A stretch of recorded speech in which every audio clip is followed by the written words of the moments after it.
L'eau, c'est la vie. Une ressource précieuse dont nous avons tous besoin. L'eau que nous utilisons est pompée, contrôlée, distribuée, récupérée, traitée et enfin rendue à la nature. Sur le territoire de Grand Chambéry, le service des eaux gère tout le cycle de l'eau. Partons à sa découverte. Le territoire de Grand Chambéry s'étend sur 38 communes pour une superficie de 526 km². 10% sont en zone urbaine, 90% en zone rurale, dont une grande partie en zone montagneuse. Les 165 agents du service des eaux gèrent cette précieuse ressource pour les 138 000 habitants de l'ensemble du territoire. L'eau est puisée dans les 8 puits du territoire, dont 4 principaux. 88% de l'eau distribuée provient de la nappe phréatique de Chambéry. Elle est également captée dans 90 sources qui sont toutes entourées d'un périmètre de protection. L'eau est contrôlée et n'est pas traitée chimiquement, c'est-à-dire qu'il n'y a pas d'ajout de produits pour 98% de l'eau consommée. Le réseau d'eau potable de Grand Chambéry, ce sont 1101 km, soit la distance Lille-Marseille.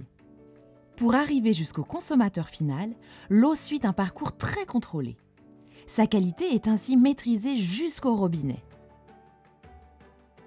Après avoir été puisée, l'eau est ensuite acheminée dans 170 réservoirs représentant une capacité de stockage de 91 000 m3, soit l'équivalent de 30 piscines olympiques. 74 000 abonnés sont desservis en eau potable sur tout le territoire.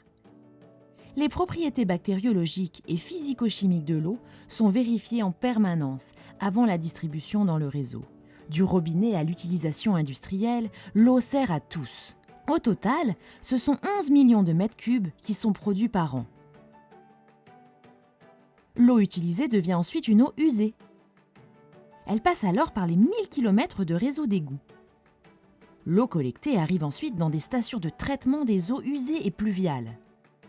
La station d'épuration de Chambéry est une usine innovante, à multifacettes car elle est capable de produire aussi du gaz et de l'électricité.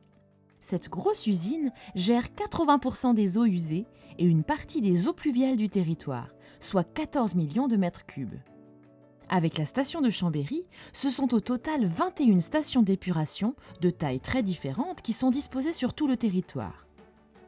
Dans la station d'épuration, l'eau va être nettoyée par système combiné mécanique, chimique et biologique.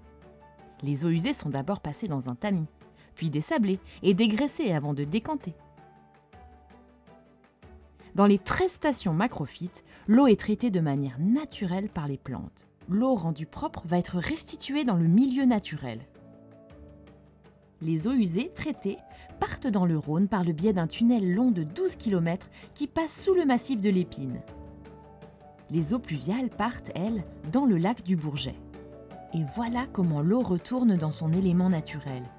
Nous sommes donc tous responsables de sa qualité. Nous rendons à la nature ce qu'elle nous a donné. Alors protégeons-la.